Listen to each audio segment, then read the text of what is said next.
terdapat kos baru yang muncul aktivitas penerimaan dan pengecekan komponen. Kos tersebut adalah upah tenaga kerja sebesar 8.500.000. Seperti itu. Maka kalau kita membuat, biayanya sewa peralatannya 12 juta. Kemudian bahan bakunya 5 juta karena hanya setengahnya saja. Bentar.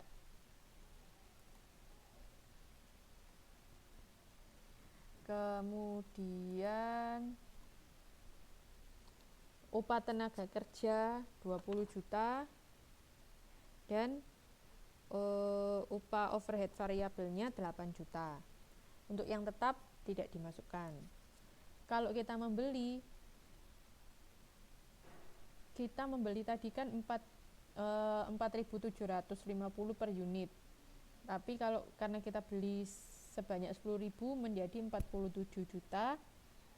Dan kemudian ditambah dengan upah tenaga kerja yang relevan, upah tenaga kerja saat kita membeli yaitu 8.500.000. Maka jumlah biaya yang kita keluarkan jika kita membeli produk baru adalah 56 juta. Nah, oleh karena itu jika kita bandingkan, sekarang ganti lebih besar biaya yang kita keluarkan untuk membeli daripada biaya yang kita keluarkan untuk membuat sendiri. Oleh karena itu, keputusan yang kita ambil adalah tetap mempertahankan atau tetap membuat sendiri, tidak membeli produk dari pemasok. Seperti itu. Jadi kalau sebelumnya kita tidak memperhitungkan upah tenaga kerja dari membeli barang baru, sekarang kita memperhitungkan upah tenaga kerja. Oleh karena itu, manajemen harus melakukan poin-poin ini juga harus kita pertimbangkan saat kita melakukan atau memutuskan untuk membeli atau membuat sendiri. Seperti itu. Oke, teman-teman.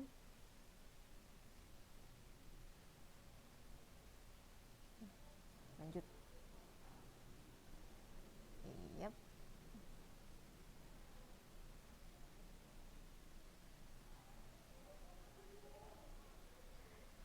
Kemudian jenis keputusan yang kedua, mempertahankan atau menghentikan. Oke. Dalam jangka pendek, perusahaan sebaiknya menghentikan produksi daripada tidak beroperasi selama masih bisa menutup biaya variabel dan biaya tetap. Jika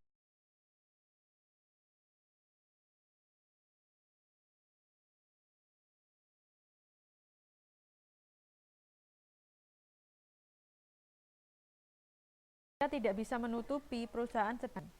Kemudian apakah harga produk sudah pantas? Lalu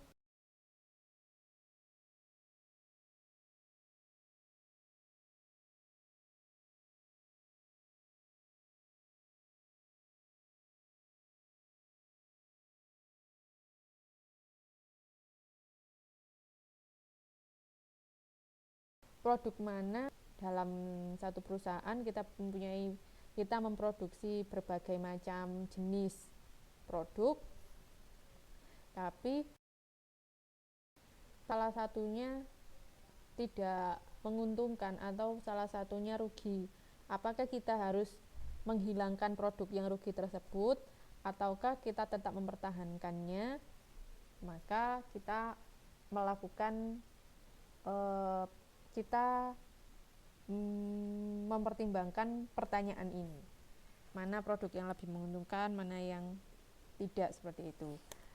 Kita masuk ke ilustrasinya. Silakan teman-teman buka halaman 5.26. Nih.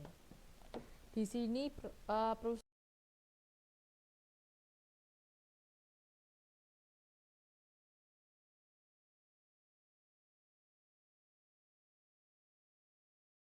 perusahaan menguntungkannya yaitu sebesar 150.000. Margin segmen untuk B 230.000.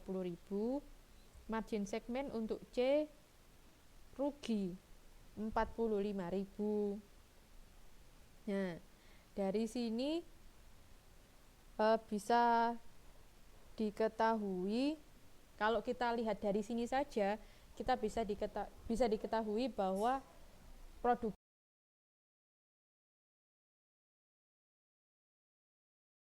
C itu tidak menguntungkan, seperti itu kan ya. Ya udah, nggak usah memproduksi produk C karena dia merugikan, seperti itu.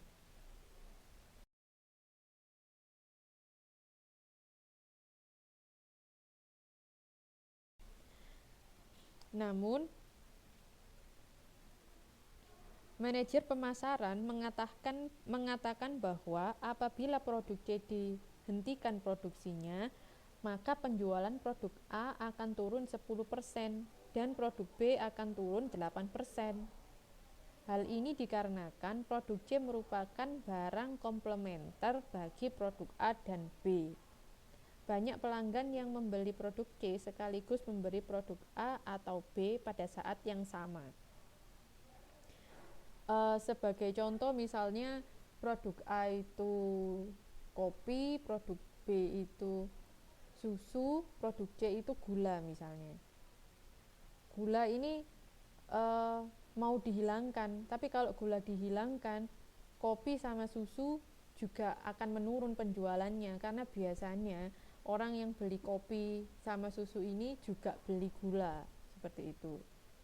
Kalau gulanya hilang, ya udah mereka juga nggak beli, mungkin akan mengalami penurunan penjualan. Nah, menurut si manajer pemasaran ini, penurunan penjualannya akan sebesar 10% pada produk A dan 8% pada produk B.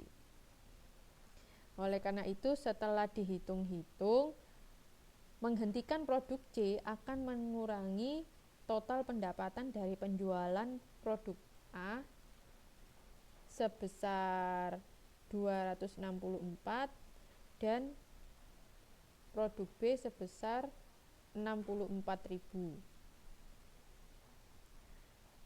dan 150 untuk produk C karena dia tidak memproduksi apapun, jadi produk C ini akan hilang, seperti itu.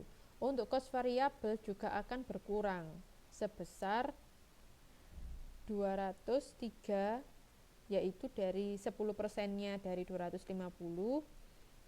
Kemudian untuk B 8% dari 480. Langsung kita lihat saja di tabel itu, jika dipertahankan maka penjualannya akan tetap 1450. Dipertahankan itu maksudnya apa?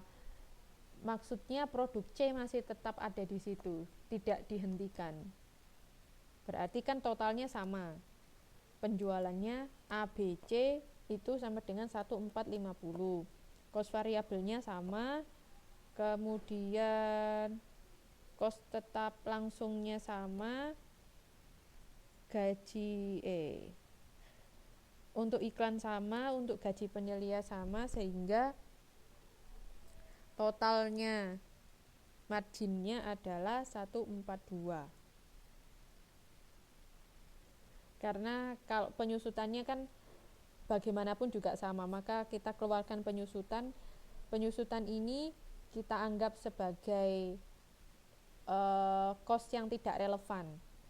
Kita tidak usah memikirkan penyusutan karena kapanpun, sebanyak apapun kita membeli, penyusutan itu tetap tidak bisa dipengaruhi apapun. Oke, maka kita keluarkan penyusutan. Kita yang variabel-variabel atau yang relevan-relevan saja yang kita masukkan, sehingga totalnya adalah 142 juta. Nah, kalau dihentikan atau produk C dihilangkan, maka penjualannya hanya 1186. Oh, bukan hanya. Oh ya, hanya 1.186. Karena dari mana?